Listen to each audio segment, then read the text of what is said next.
ഹരേ കൃഷ്ണ. തിരുപ്പാവൈ പാസുരം 10. ഭഗവാനിൽ ആത്മസമർപ്പണം ചെയ്ത ഒരു ജീവാത്മാവ്. അങ്ങനെ ഒരു ഗോപിക. ആ ഗോപികയെയും ഉണർത്താനുള്ള ശ്രമത്തിലാണ് ആണ്ടാളമ്മയും ഗോപികമാരും. ഈ പാസുരത്തിൽ ആണ്ടാളമ്മ ആ ഗോപികയെ പറയുന്നത് വളരെ അപൂർവമായിട്ടുള്ള വിലപിടിപ്പുള്ള രത്നമേ. അതായത് ആ ഗോപികയ്ക്ക് അറിയാം കൃഷ്ണനു മാത്രമേ ആത്യന്തികമായിട്ടുള്ള ആനന്ദം നൽകാൻ സാധിക്കുകയുള്ളൂ. മറ്റുള്ള ഭൗതികപരമായിട്ടുള്ള വസ്തുക്കൾ, വ്യക്തികൾ, ഇതിലൊക്കെ നമ്മൾ ആനന്ദം കണ്ടെത്താൻ ശ്രമിച്ചാൽ അത് നമുക്ക് സുഖദുഃഖങ്ങൾ മാറി മാറി നൽകുകയല്ലാതെ അതിൽ വലിയ കാര്യമൊന്നുമില്ല എന്നുള്ള ആ വലിയ സത്യം മനസ്സിലാക്കിയിട്ടുള്ള ആത്മസാക്ഷാത്കാരം സിദ്ധിച്ച ഒരു ഗോപികയാണത്. എന്നിട്ടും എന്തുകൊണ്ടാണ് ആണ്ടാളമ്മയ്ക്ക് ആ ഗോപികയെ ഉണർത്തേണ്ടി വന്നത്? എന്നാൽ സ്വർഗത്തിലെത്തിയിരിക്കുന്ന അവസ്ഥയുള്ള ആ ഗോപിക എപ്പോഴും ആ ഗോപികയുടെ മനസ്സ് കൃഷ്ണവിചാരത്തിലാണ്, ആനന്ദത്തിലാണ്.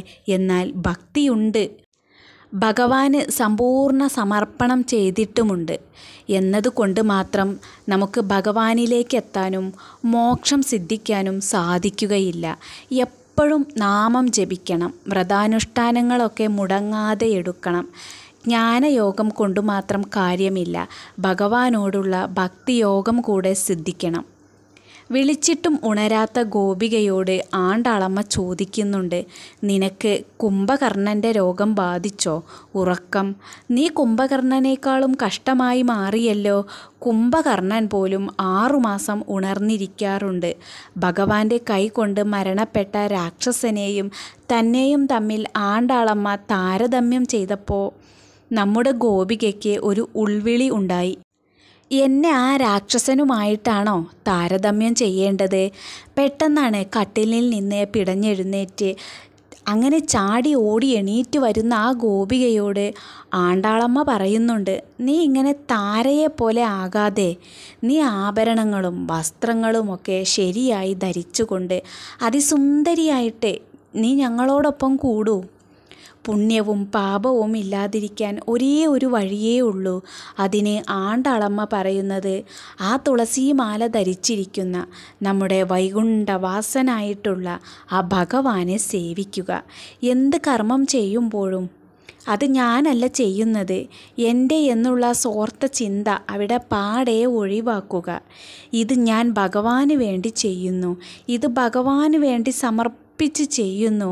അതിന് ആദ്യം ഭഗവാനോട് വിശ്വാസം ഉണ്ടാകണം, ഭക്തി ഉണ്ടാകണം, സ്നേഹമുണ്ടാകണം, ആരാധന ഉണ്ടാവണം.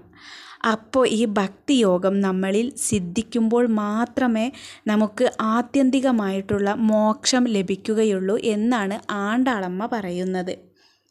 വീണ്ടും ആണ്ടാളമ്മ പറയുന്നു, നീ ഒറ്റയ്ക്ക് ഭഗവാനെ സേവിച്ച് ഭക്തിയിൽ മുഴുകി, നീ ഒറ്റയ്ക്ക് ഭഗവാനെ സേവിച്ച് ഭക്തിയിൽ മുഴുകി അങ്ങനെ കഴിയുകയാണോ? നീ ഞങ്ങളോടൊപ്പം കൂടൂ, നമുക്ക് ഒരുമിച്ച് പാവൈ വ്രതം എടുക്കാം, ഭഗവാനെ സ്തുതിച്ച് പാട്ടുകൾ പാടാം, കീർത്തനങ്ങൾ ചൊല്ലാം, അങ്ങനെ ഭഗവാനിലേക്ക് എത്താം. ഇത് ഈ ഒരു ജീവിതാവസാനം വരെ ചെയ്യണം. ഇതാണ് ആണ്ടാളമ്മ നമുക്ക് ഈ ഒരു പാസുരത്തിലൂടെ പറഞ്ഞു തരുന്നത്.